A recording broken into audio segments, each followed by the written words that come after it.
I'm actually with Dr. Wolfram when he said that he found these kind of computations dull.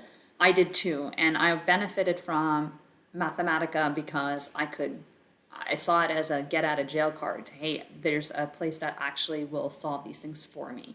So I'm going to actually show you how to do this on Mathematica, but also by hand, so that you can do your own work. So Mathematica, the command for solving linear inequalities is reduce.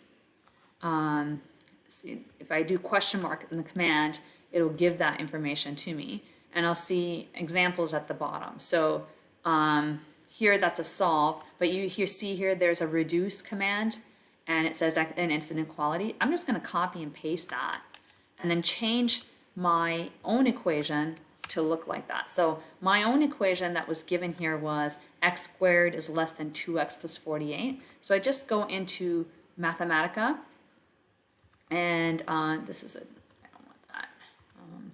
So I go into Mathematica here, and I'm going to type x squared is less than, already forgot what it was,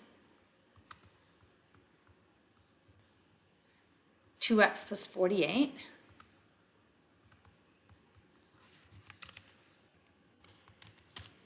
And I just want it to give me x. And it gives me the interval, x is between -6 and 8. So that's so nice, because by hand I really have to do some work and I have to do some thinking. Bring everything to the left is my first step. So I have to bring that negative 2x minus 48 to the left, and I'm looking for when that quadratic equation is less than 0. So if you remember a quadratic equation, I should have actually drawn some pictures here. It makes a parabola. I'm looking for where that parabola is below the x-axis.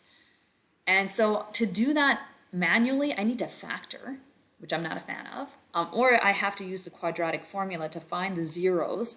If I factor this puppy, I get x plus 6 times x minus 8. And I need to find those roots. So if I didn't have this step, if I couldn't factor it, I'd have to use quadratic formula to find those roots.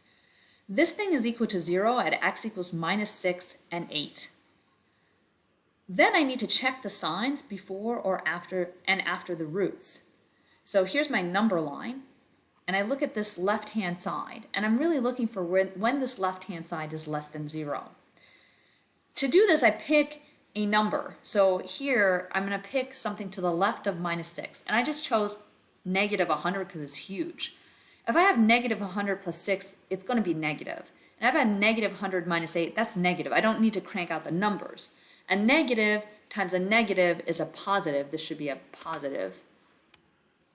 That's a positive. So here I'm going to get a positive answer to the left of -6.